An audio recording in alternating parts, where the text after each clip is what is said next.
sa inyo yung experience ko sa sa Vietnam. Pumunta ako sa tunnel sa World War II na kung saan nagtatago ang mga tao.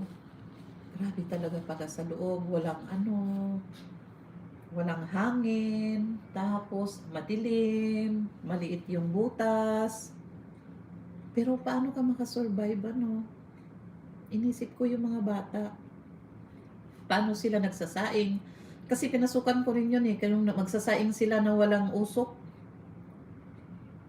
Doon nakikita mo na walang usok yung magsasaing sila ng kahoy. Kahoy gatong nila doon Di ba noong unang panahon gatong?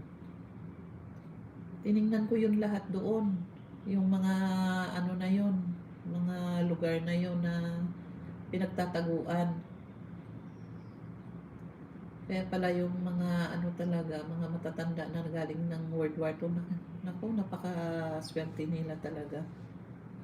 Talagang niligtas sila ng Diyos. Talagang